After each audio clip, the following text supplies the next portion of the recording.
Hi trumpet players, this video is going to go over how to open your case and assemble your instrument and how to hold it. Okay, so I have my trumpet here and I have another school-owned trumpet case as well.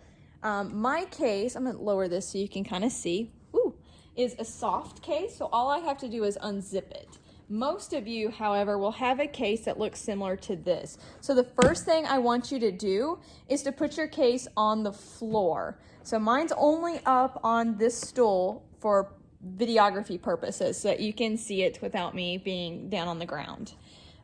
So you need to put your case on the floor, because my theory is if you are on the floor, your instrument cannot fall off of something and break. Okay, so first thing I want to point your attention to are the latches on your case. So if your case is upright correctly and not upside down, the latch system will go up. Did you see how I had to pull that up? If it's upside down, boy, this makes me nervous.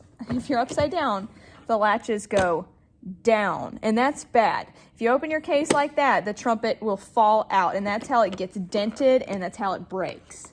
So I'm going to flip it back around, and your case might look slightly different, but the latches all work the same. So flip it up, pull it down. Flip it up, pull it down. Okay, and then you're going to open your case. The trumpet is probably the easiest instrument to put together. Okay, so I'm going to raise this up so you can see me now. Hi! And I'm going to pick up the trumpet.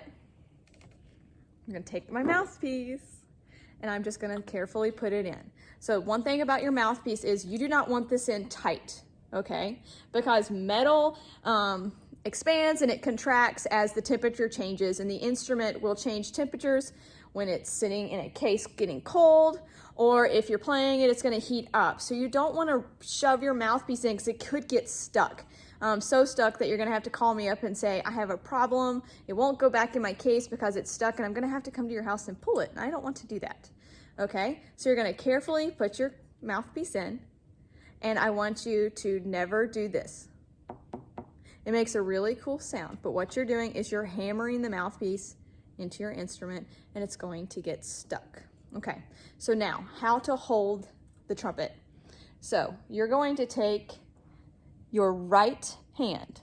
So if you don't know your lefts from your right, this is what I tell my children at home. Make 2 L's, okay? Your left hand is the L that actually makes a correct L. Your right hand will be the backwards L. So L for left hand, backwards L is right hand, okay? So you're going to take your right hand, you're going to take your thumb, and you're going to put your thumb between the first 2 valves right here. It's going to rest right up there. Okay, do you see that? I'll show you from different angles. See my thumb in there? Ta-da! And you're going to arch your fingers like a C. All right? Now, this pinky, I'm going to give you 2 options. You can hook it like this, or you can rest your pinky on top. I prefer students to rest your pinky on top, especially beginners with smaller hands. All right? Now, if you notice, I have formed a big C with my hand, okay? What I do not want to see, flat fingers. People who play with flat fingers cannot play cleanly, and they cannot play quickly, okay? So think big Lego hands, okay? Big C Lego hands, all right? So pointy, you're playing with the tips of your fingers, just like that, pinky resting on top, or if you're like me, you just let your pinky fly. That's the fastest way I can play. Okay? And the thumb stays right there the entire time. Okay? See my right thumb? A lot of students like to do this. This drives me absolutely nuts. It's just as bad as going like this. Because what you're doing is you're limiting your flexibility and your range of motion when you do this. All right? So put your thumb right here so that you can create lots of space and lots of room for movement. And then you either hook your pinky or rest it on top. This hand, this is my left hand, is the tricky hand. So right here you have your ring, all right? So you can adjust it by loosening the screw and sliding it forward or backwards. I have smaller hands, so I put it pretty close to there. And I'm gonna show you 2 ways to hold with your left hand, and you can choose what's most comfortable for you. The book will tell you to put your ring finger in the loop. Back this up some. Your ring finger in the loop, just like this. Wrap your other fingers around, and then put your thumb just like your other thumb.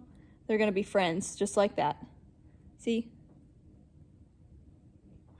And that's how it tells you to hold it, or like this. Okay, this is how your book tells you to hold it. A ring finger in the ring. Wrap your other fingers around. Put your thumb either right there. Sometimes it says right there. I disagree with that, but like that. Okay, the way I do it is I put my longest finger in the ring, which is this finger, my middle finger in.